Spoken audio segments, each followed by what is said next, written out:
to our next episode of Wired to Play, the podcast where brain science, child development, and education come together. In our previous episodes, we explored how young children's brains develop, why hands-on experiential learning works in kindergarten through third grade, and what brain-aligned classrooms can actually look like. Today, we're going to tackle a harder question.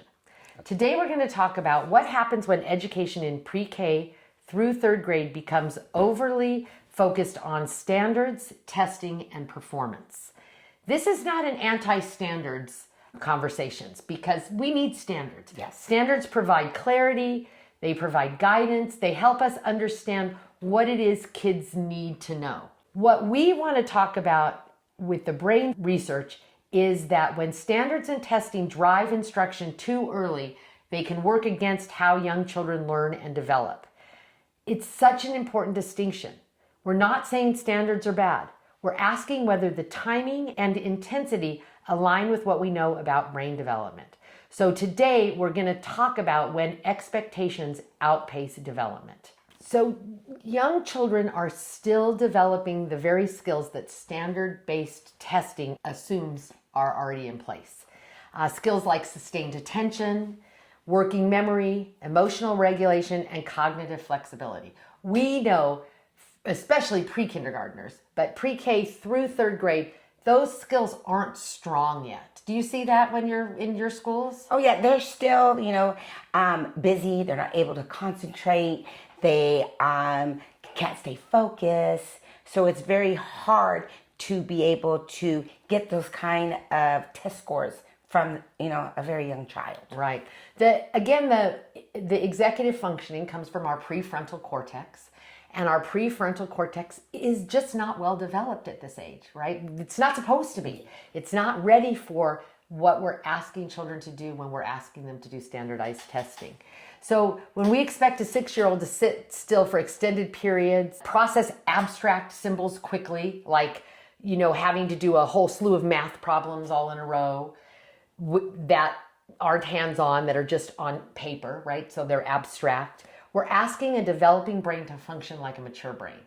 And that just doesn't work. From a brain perspective, it makes a developmental mismatch. Well, it also puts that pressure, especially because the child's being tested. So there's a time. So now I have that pressure of I only have X amount of minutes to finish this, and they sometimes just don't even apply themselves to take the test. And so then what do we know as educators happens? If the kid can't do it, what does the child do? They misbehave. That's right. Or we see it as misbehavior because the child can't function in the realm that we're asking them to function in. And so we say they have a behavior problem, or they have some kind of learning deficit. But the reality is we have mismatched what we're asking them to do with their developmental readiness. And I think that's a big reason why we see a lot more behavior problems than we used to see. Yes. We didn't used to do this kind of testing in kindergarten, first, second, third grade, right? No. That wasn't something we didn't do this high stakes test. I was saying to you at one of the, when we were talking about this episode, I was saying that one of the things that has happened with, it started with No Child Left Behind and continued as we continued to say that standards were the way we were going to measure everything. The testing became really high stakes because we're testing everybody. We're testing the child. Does the child know what the standards are saying they're supposed to know? We're testing the teacher. Is the teacher teaching the standards that the child's supposed to know? We're testing the school. Is the school producing teachers who are producing kids who are meeting the standards? We're testing the system, the school system. Is this school system, this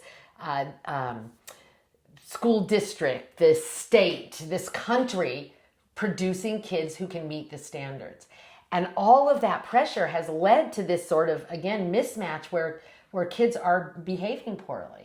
I mean, you're seeing that, right? When we send kids off to public school, they often come back as behavior problems. Kids that we didn't see as behavior problems. Yeah. Right? What do you think that's about? Well, I saw a lot of it with TK children at first going. They just weren't ready to be sitting at a desk, a table for long periods of time. They're they are having really long days instead of having like maybe a rest period where their bodies still need to nap, and then I'm meeting with the parents and saying, now my child is having a hard time in school, we never had these kind of reports. What's going on? And mature wise, child just wasn't ready. It's just not ready to be in that kind of environment. Not that the child is delayed, not that the child doesn't have the skills, just not ready at that point for that school. Exactly. One of the things we have to do is look at the testing. What is testing? What is standardized testing actually measuring? What we need it to measure, what we want any kind of assessment to measure, is, are the children able to deeply understand what we're teaching them? And do they have creativity? Do they have problem solving skills? Are they able to take a concept and sort of run with it? Those are the things we want to measure.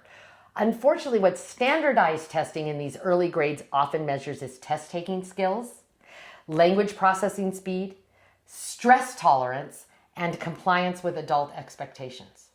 So those are very different. I don't think that's what we really want. No. I don't think that was what we set out to see if we could, it's kind of like we're trying to see if kids can just conform. Yes. Can they conform to this new idea of what school should be? And that's not what we really want. We really want to test them for understanding. We want to test them for, knowing how to apply things. One of the things we do in college all the time is we talk about not just memorizing things. We that's how we used to learn, rote memorization. I mean, we were big on rote memorization. That isn't how we teach anymore. We don't want rote memorization. When I'm teaching child development students, the developmental theorists, I don't want them just to learn the theories' names and the theories, the theory stages and what the theorist said. I want them to understand, when I'm looking at a real human being, how do I apply those theories? What do I know about cognitive development and how I can manage my classroom based on those theories? And that is how a teacher becomes a really good teacher, because they use those theories on how they teach. So if I'm just going through the motion and learning something, I'm just going to keep going through it. I'm not going to be able to apply it and how I'm learning. So when you are teaching and testing a child, you're only getting bare minimum. Right. You're getting a small snapshot of how well they can take a test. And those tests don't reliably measure curiosity, problem solving, again, or social emotional growth, which is so important in this early education. Our social emotional growth. How are we socializing? What kind of human beings are we becoming? Those are really the important parts of school. And so it's really that there's, again, this real disconnect, because we're asking children to do these things. We also know that young children are their performance is very influenced by mood, by their fatigue, by anxiety, by familiarity with the testing, right? Yes. So it's really a sort of a bad setup that we're putting kids in. And now we're testing as young as TK. That's 4-year-olds. We're asking 4-year-olds who can't yet read to answer multiple choice questions on a test, to look at symbols for math and answer questions. It's almost an impossibility that they'll be successful. So how can we sort of flip that? How do we flip that? How do we understand? How do we teach something in a way, a concept, a standard, right? Because again, we want the standards. We want to know kids are learning something. We want to understand that. But how do we flip it so that we can assess it in a play-based way? That we can assess that kind of hands-on activity that they're doing. So let's talk more about that after this break. Sounds great.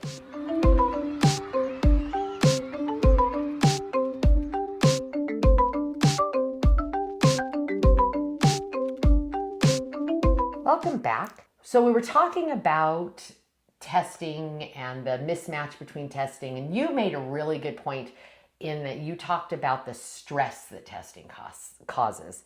And that's one of the most important or biggest issues, I would say, with this idea of standard-based testing, is that we don't want to put kids in a stressful situation, which this kind of testing unfortunately does for them, this kind of high stakes testing. One of the things that happens in our brain, again, when we're talking about brain development, is that when we get stressed, our brain gets flooded with cortisol. And cortisol interferes with memory formation, it suppresses curiosity, it impedes its flexibility, it impairs emotional regulation, back to the behavior problems, right? So we're flooding the kid's brain we're giving them this high stakes test, flooding their brain with cortisol, and then asking them to perform all these executive functioning things that, one, they're not really developmentally ready to do, but now we've also impeded their brain from doing it by putting them in this stress position. Have you seen examples of that? Yes, I've seen it, that even the stress that the child's going through now just caused the teacher to be stressful. And now the teacher's cortisol level is like skyrocket. Right. And so it is just a huge mess. The kids were tested. The second, third grade children were tested this past week. Mm-hmm. And they would come to daycare and I would be like, how was your day? Horrible. Why was it horrible? Because we had to take a test. Like, they didn't come back, like, enjoying, like, they learned anything. Right. I'm like, well, how did you do? Oh, I don't know. Like, just very not excited about it. And I'm like, well, that wasn't fun. So is that how they felt the rest of the day? From whatever that tiny test was, it made how they interacted the rest of the day. Well, and one of the things that we know, again, with cortisol is that we go into this idea of fight or flight. And so we're putting these kids in this fight or flight, and what happens is that their brain is prioritizing the threat over exploration. Yeah. So they're living in this kind of amplified threat mentality, and at this heightened, and then we're asking them to perform, again, developmentally inappropriate things. So we know, one of the things we know is that hands-on play buffers those kinds of hands-on play environments buffer that kind of stress because children are engaged, and that doesn't send cortisol to their brain, and it allows them to function and be curious and examine things. And that's what we really want to do, right? We want to give kids a chance to build their problem-solving skills, learn the material, but in a stress-free environment, or a less stressful environment. And if the teacher is engaged with the children as she's teaching and she's moving around the classroom, she's going to be able to grab those kind of snapshots that, oh, they understand that fractions. I'm going to write that down. Oh, you have language down, and won't have to test them to say, like, do you really have that concept? I know you have it because I saw you do it in the interaction, and be able to have a better feedback than I'm like, 70% on my test. Exactly. Another unintended consequence of this standard-based testing is that it has narrowed our curriculum, because we are using the standards results, the test results, to manage our programs. We have to test things that are sort of black and white. And so the testing has had us focus on math skills, language skills, and we've lost time for play, we've lost time for art, we've lost time for science, and we've lost time for social studies. Those are not as black and white things to study. And so we're narrowing our curriculum as well, because we're saying, yeah, math is really important. It's black and white. We can, 2 + 2 is always 2 + 2. Where investigating a science idea is not easy to do on paper. It's not easy to mark that up and to then send those results into the state. Yeah. So all of that is reduced. And then another byproduct of that is movement and exploration are reduced. We don't give kids the opportunity to move around a classroom. Classrooms, if you go into a classroom today, they are desks and, not a lot of soft places, not a lot of movement places. We're limiting outside time, we're limiting recess. And then my most hated thing, which we'll talk about in another show, is then we take away their recess because they can't concentrate on their work in the classroom. And so we take away the one time we give them to move. Yes. Those are all detrimental things to kids that cause more stress. Yes. So we want to really make sure that experiences aren't extra. We've talked about that a little bit. We want to make sure that teachers, parents understand that these experiences are foundational. Again, we talk about scaffolding. The idea of building one idea on top of another as we learn. These play experiences, they're foundational. They're the thing on the bottom rung of the scaffold that make us strong, that make our knowledge strong, that make our brain connections strong. And we don't want to lose those. We don't want to lose those for sure in preschool, and we don't want to lose them in kindergarten through third grade. And yet we're seeing that all the time. Yes. And how are you seeing parents respond to that when they come back to, like you send kids away to elementary school and you bring them back into the school age program? What are parents saying to you about those things? Well, the parents are just very confused. Like, I don't understand how my child went from, following simple rules to having a very hard time in school. And, I always suggest, talk to the teacher, talk to the parents. And I just feel really, really bad because the parents will come back and, she's not getting the positive feedback. They said, well, we have to make sure that everybody is hitting these marks and, sorry, but your child's not hitting those marks. And so they feel, defeated. We are just try to pump them up like, it's, going to get better, right, and try to give some suggestions. And it's just really hard and really sad to see how successful a child has been through the whole program and then goes off to public school and it looks like the child is failing. And no, it's just, they're measuring the wrong thing about the child. You've hit on a really important issue with standard-based testing, which is that it ignores developmental differences. It doesn't look at cultural differences. It doesn't look at language acquisition stages, and it doesn't look at neurodiversity.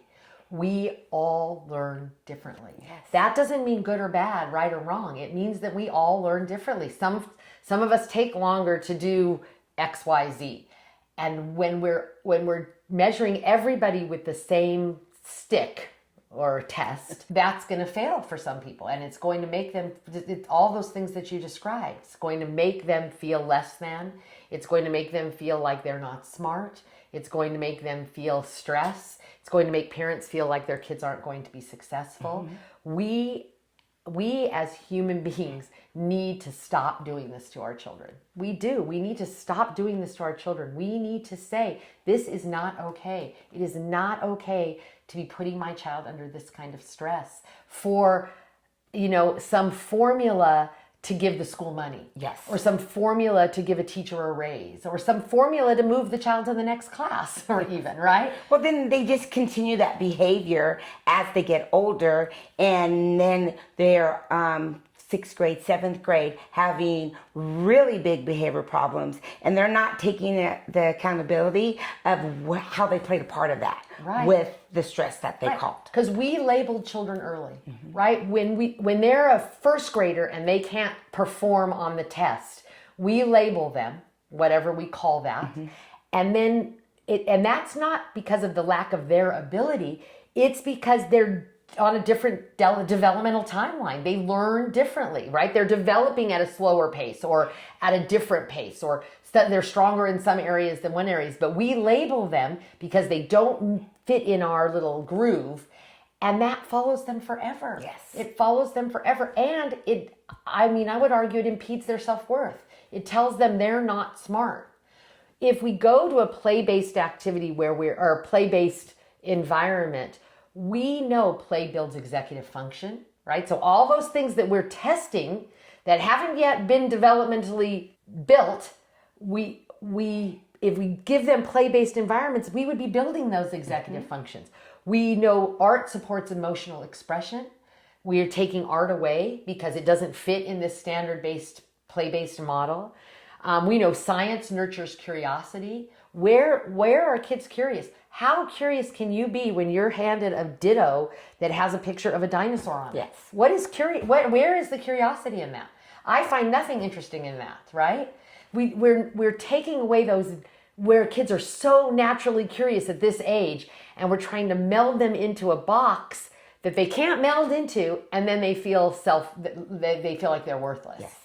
And we've extinguished that natural curiosity that they had, that they would have been at its peak at this age. Yes, I agree. You know, when I first started teaching preschool, and I was dealing with some of the older children for daycare, I used to always say, like, I wonder why the public school teachers don't take child development. That should be like the first class that anybody in education should take. Because then maybe if they understood the development of the children, they would be able to understand how to teach them. Right, exactly. And be able to help with that and not be able to be the hindrance of the child learning. Yes, yes.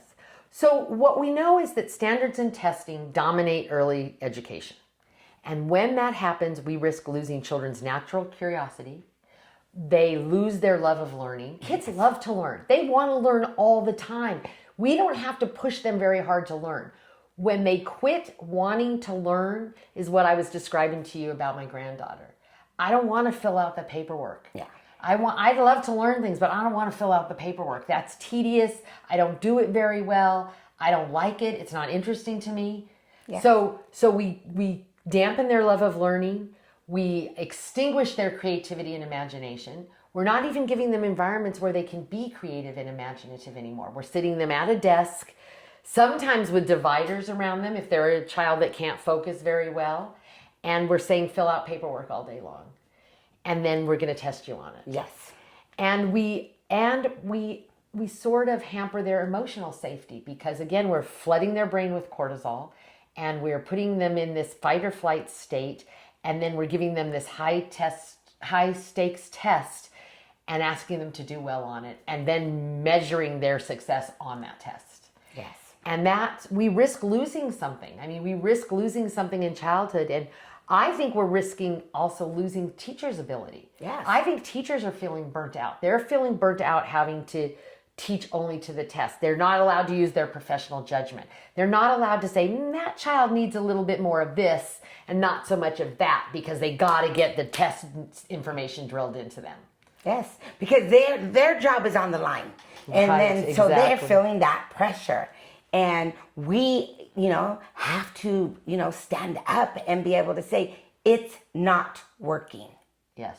So So I just want to end with this statement that standard-based testing is not really helping us get a good measure or a good feel of what's happening. It's causing stress and burnout for students and educators. Yes, I agree. Are you enjoying today's episode? Like and rate our episode to support us here at Wired to Play. Do you have a story or question you'd like to share on the show? Email us at wiredtoplay@zayproductions.com and follow us on Instagram at Wired to Play Podcast. And special thanks to viewers like you. Thank you. Now back to the show. So today we talked a lot about standards and assessments, and we want to again reiterate that we believe standards and assessment have a place in the classroom. Yes. But brain research is clear that standards and assessment should inform learning, not define it. Especially in this pre-K through third grade. Young children we know need hands-on experiences.